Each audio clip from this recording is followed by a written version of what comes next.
জামাত ইসলামের অফারটা ভালো, যেমন বিএনপি বলতেছে যে আমরা 7টা সিট দিব, মাত্র 7টা, বেশি না, কিন্তু সেখানেও আবার গ্যারান্টি নাই যে বিদ্রোহী কোনো বিএনপি প্রার্থী দাঁড়াবে কিনা, দাঁড়াইলে তোরা পারবে না। কিন্তু জামাতের কথা হচ্ছে যে আমরা 50টা দিব, 50টা, এবং আমরা তোমাদেরকে কোনো বিদ্রোহী প্রার্থীও দেবো না, আমরা এদের গ্যারান্টি থাকো তোমরা। তাই বলে নাই, তোমাদের সমস্ত খরচ আমরা বহন করবো। তাহলে জামাতের হঠাৎ নিয়ে নেওয়া উচিত ছিল। তাদের সমস্ত খরচ বহন করবো করে দিচ্ছে। আমরা জানি তোমার টাকা পয়সা নাই, ইন্ডিয়ান 2000 পয়সা কামাইছে, সয়তার কামাই নেই, দলীয়ভাবে টাকা পয়সা নাই, এবং তোমাদের যা সমর্থন দরকার জনসমর্থন আমরা দিয়ে দেবো, পার্টি মিছিল আমরা করে দেবো। জামাতের অফারটা কিন্তু অন্যরকম, এবং জামাতের অফারটা আছে এনসিপির জন্য মানে একেবারে প্যাকেজ অফার। Package offer. কিন্তু কথা আছে, এখনো যদি জামাত এনসিপি এক হয়ে যায়, যদি গণভোট আগে না দাও, নির্বাচনে যাবো না, নির্বাচন হবে না। সরকার চেষ্টা করলো, ইউরোপিয়ান ইউনিয়ন, আমেরিকা বলে নো, আওয়ামী লীগ নাই, জাতীয় পার্টি নাই, আর ওরাও নাই, এই নির্বাচনের লাভ পেতে তোমার। এখন খেলা কে এই জন্য হচ্ছে, শুনেন, এখন খেলাটা কে এই জন্য হইতেছে যে তোরা কেউই থাকবে না, আমি থাকি। আমরা জানি না, আপনি ভালো চিন্তা করে খারাপও চিন্তা করে। আমার দৃষ্টিতে জামাত এনসিপি এক হয়ে দেব, এক ফোল্ড আসতে হবে, অর্থাৎ দুজনকে বলতে হবে নির্বাচন হবে জুলাই সনদের আওতায়, আগামী দেশ চলবে জুলাই সনদের আওতায়, কোনো কম্প্রোমাইজ নাই। ওটা পাস করে দেন, নির্বাচন করেন, যে পাশ আসবে, দেখবেন দেশ চেহারা ঘুরে গেছে। এই দেশে আর স্বৈরাচারের জন্ম হবে না। যদি এই বিদ্যমান কাঠামোতে যান, হাসিনার চেয়ে ভয়ঙ্কর স্বৈরাচার সামনে আসতেছে, কারণ আপনি স্বৈরাচার তৈরি করার জন্য আপনি নিজেই দায়ী। এরপর যে আওয়ামী লীগ বিএনপি এক হয়ে যায় ভারতের মধ্যস্থতায়, আপনি চিন্তা করছেন কি হবে? এনসিপি কি থাকবে? একদিকে আওয়ামী লীগ, আরেকদিকে হয়ে যাবে কে? বিএনপি। কঠিন সমস্যা কিন্তু। সুতরাং আমার কাছে অভ্যুত্থান প্রেক্ষাপট চিন্তা করতে গেলে জুলাই সনদ আওতায় নির্বাচন জরুরি। আর যদি মনে করেন ক্ষমতা ট্রান্সফার দরকার, তাহলে যা করার করছে করেন। আর যদি এই বুঝা যদি এনসিপি যায়, জামাতের কিছু হবে না, জামাত তার করে নেই, তাহলে এনসিপি রিস্ক নিয়ে থাকবে যে পর্যন্ত সংবিধান সংশোধন না হয়। 3টা শক্তি করবে, কিন্তু এনসিপি মহাবিপদ আছে কিন্তু তাদের বৈধতার প্রশ্নে, অভ্যুত্থান বৈধ প্রশ্নে। তৃতীয়, কোনো ভালো লোক রাষ্ট্রপতি হবে না, মাথা উঁচালো লোক হবে না। ওই যে ক্যাটার গভর্নমেন্ট দেখতেছি, মানে গণভোট নিয়ে অতটা উচ্চবাচ্য নাই, এনসিপি কেমন যেন চুপচাপ হয়ে গেছে। মানে এনসিপি যদি একটা পথ আছে বলে দেবো, একটাই পথ আছে, তা বিএনপি মিশে দেওয়া। মিশাতে কি দেবে? বিএনপি সমর্থন দিবে আপনাকে, কোথায় দিবে? বিএনপি সল বলে করছে, তাদেরকে হারাই দিবে, বুঝতে পারছেন কিছু? এমন সিটিয়ে দিব যেখানে জামাত ইসলাম আগে আসে না। কিন্তু আমাকে যেটা চেয়ারে বসাই দিয়ে বলেন এই বাগানের সবকিছু আপনার, আর যদি বলেন এই বাগানের আপনারই, কিন্তু আপনি এই লোকের সাথে আলাপ করবেন, কিন্তু কমিটি আছে, কিন্তু আপনি কিন্তু আমার নিয়ন্ত্রণ করে ফেলেছেন।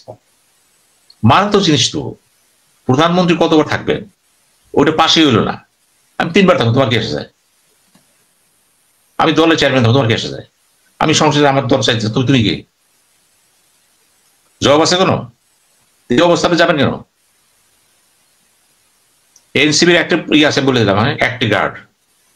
এনসিপির যদি এই মুহূর্তে বড় আশীর্বাদ জামাত ইসলাম, যদি তারা রাজনীতি বোঝে, এই সময় রাজনীতি, BNP is not a guarantee for the NCP. BNP যদি বলে আসো, তাহলে কিন্তু বিদ্যমান কাঠামো জিতব, একদম কলা রাস্তার উপর ফাঁসি নিয়ে যাবেন না কেন? এখন কোথায় গেল হাসনাত আব্দুল্লাহ, কোথায় সারজিৎ? না, হাসনাত সারজিৎ চায় জামাতের সঙ্গে যেতে, কিন্তু নাকি ওই যে নাসির পাটোয়ারি নামে আর আরো কয়েকজন আছে, তারা বলে যে না, স্বাধীনতা বিরোধীদের সঙ্গে যাবো না। নাসিরে বলতেছি, আমি ওই যে পাটোয়ারি বলতেছি, আমি নাহিদকে বলতেছি, আমি ওই আজরা নাকি আছে, আজরা না ডাক্তার, তাকে বলতেছি তোমরা বারবার চিন্তা করো, তোমরা লেখাপড়া জানো, কথাটা ভালো বলো, বারবার চিন্তা করো, একসাথে নির্বাচন হলে জুলাই সনদ, বাইরে নির্বাচন করলে নির্বাচন হলো বর্তমান কাঠামোতে, সনদ পাশ হতেও পারে নাও পারে। এই তো কেন সেটা আমার জন্য সংসদ জরুরি না, তো জরুরি হচ্ছে এই সনদের ভবিষ্যৎ কি। এই নির্ধারণ যদি এনসিপি করতে না পারে, এনসিপির ভবিষ্যৎ 0+0+0। জামাতে তো শেষ পর্যন্ত বাস্তবতা চিন্তা করবে, ঠিক আছে একবার অপোজিশন হয়ে দেখি না, ও অপোজিশন হয়ে গেল সে। এখন জামাতের সাথে এনসিপি সংযোগটা, যোগাযোগটা আমি ইভেন আসিফকে বলতেছি, মাহফুজকে বলতেছি, তোমাকে তো সবাই পণ্ডিত মনে করে, তুমি সিরাজ আলম খান, এখন প্রমাণ করো তুমি এই চরম সংকট মুহূর্তে তোমার মেধার কাজে লাগাও। আমরা দেখতে চাই তুমি কত সুদূর চিন্তা করো, কত দূরদর্শী দেখি। এটা প্রমাণ। আমি আসিফকে বলবো, দল ভাঙতে চেষ্টা করতেছো কেন তুমি? কি লাভটা কি তোমার? তুমিও তো দলই আসছো। ও তাহলে আসিফ দল ভাঙার চেষ্টা করতেছে, অলরেডি চেষ্টা করতেছে, মানে জন্ম দিয়ে আলেছে একটা কমিটি। প্রশ্ন হচ্ছে লাভ নাই তো, তোমার যা হবে নাহিদে তাই হবে। তোমরা আওয়ামী লীগের কাছে প্রশ্নবোধক, ভারতের কাছে প্রশ্নবোধক, আর এখন তো সরকারের কাছে প্রশ্নবোধক হয়ে গেলা, বিএনপির কাছে প্রশ্নবোধক না, পরে জামাতও পাবা না। কই যাবা তোমরা? কমিটি করা তো সোজা মনে করি না, এই বর্তমানে সব না, বিশাল পথ সামনে আছে। কিন্তু জামাতের বয়স কত, বিএনপির বয়স কত, তোমার বয়স কত, চিন্তা করো। একটা পথ খোলা আছে বললাম, যদি জুলাই সনদের আওতায় নির্বাচন না হয়